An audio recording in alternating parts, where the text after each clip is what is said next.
So fill to me the parting glass. Good night and joy be. Do you remember about her that I found out later, and it totally makes sense, was she was a stewardess. Yeah, she is a flight attendant. Yeah, And international flight attendant, which is why she spoke, at least a couple different languages, and why she carried herself so well, got along with everybody because she knew how to deal with people. Pat Seidenspinner was an avid sailor who gave back to her sport. She worked to become a world-class principal race officer, the first female appointed that status by the International Sailing Federation. Seidenspinner was the editor of U.S. Sailing Race Management Handbook for 14 years and served as secretary for the Appeals Committee. Her work resulted earning the Harmon Hawkins Trophy for outstanding and sustained contributions to the sport of sailing in the field of race administration. And Pat Seidenspinner was recognized by NWSA and BoatUS with the prestigious Leadership in Women's Sailing Award in 2008. According to St. Petersburg Yacht Club's centennial publication in 2009, in the 1970s, the club restricted women from membership rights and access to some rooms of the clubhouse. During the 1980s, the existence of these barriers, visible and hidden, became the subject of discussion among members and the club leadership, particularly when women like Pat had offered a great deal to the sport of sailing, reflecting very positively on St. Petersburg Yacht Club. Pat Seidenspinner gained certification as a senior race officer in 1989. She was appointed chairman of the Ocean Racing Committee in January 1992. With that came a seat on the executive committee. As a principal race officer in August 1996 at the Olympic Games in Savannah, Georgia, Seidenspinner shattered the glass ceiling in race management and at her club. Subsequently, she was the first woman to be elected to St. Petersburg Yacht Club's board of directors. By 2009, a majority of the certified race officers at Pat's home club were women. 3 women served on the club's 18-person board of directors, and 5 women served on the club's executive committee, a panel composed of committee chairs, which coordinated club activities and initiatives and which made recommendations to the board of directors. Pat Seidenspinner had such an impressive list of firsts in her sailing resume, said BoatUS Assistant Vice President Susan Shingledecker in presenting the award with NWSA President Valley Cook. She has given an extraordinary amount of her time and expertise to grow the sport and inspire more women and girls to get involved in racing. Beyond the local level, she's also volunteered for national leadership positions to improve race management across the board, added Shingledecker. Seidenspinner is a native of New York City. He grew up in Rochester, New York, and enjoyed a career as a flight attendant with TWA.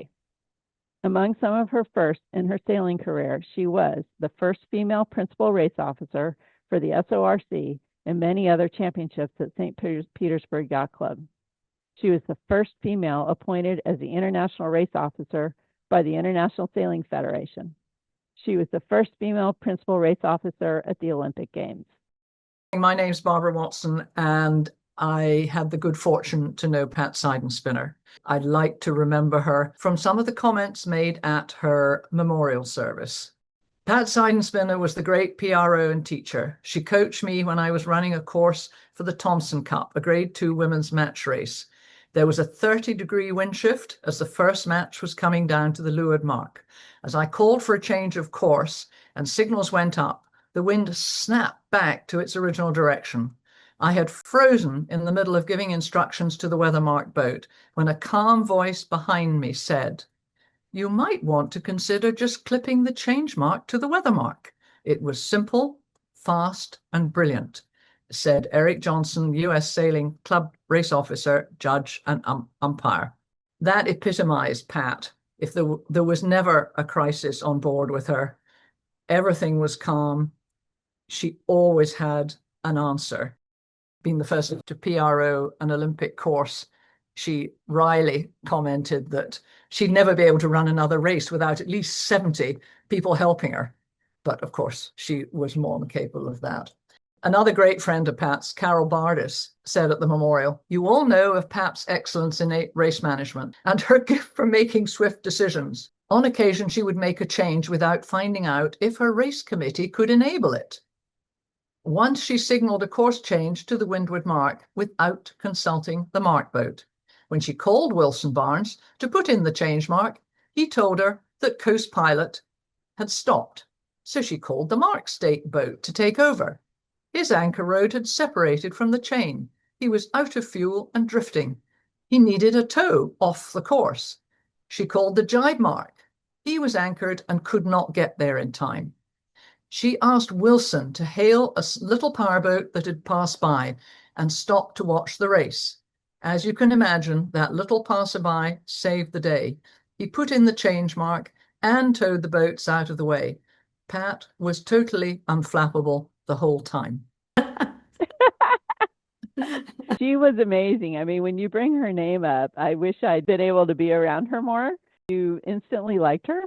She brought such ease with her, yet commanded respect, not only as a race officer, but when you were able to talk to her about the race course and the documents. And I think she was running a Junior Worlds was the first time that I ran into her, and we talked about some issues we were having, and she came back with ideas and a good way to handle things and just earned a lot of respect that way.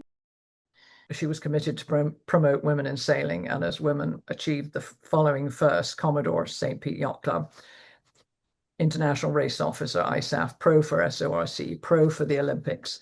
I mean, you know, she was way ahead. I mean, she wrote the book for US sailing for years. I really admired her, and it was too bad that we lost kind of early.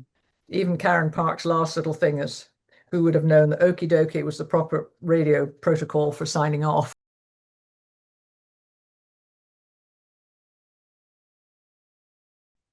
NWSA is proud to remember Pat Seidenspinner and her contributions to sailing.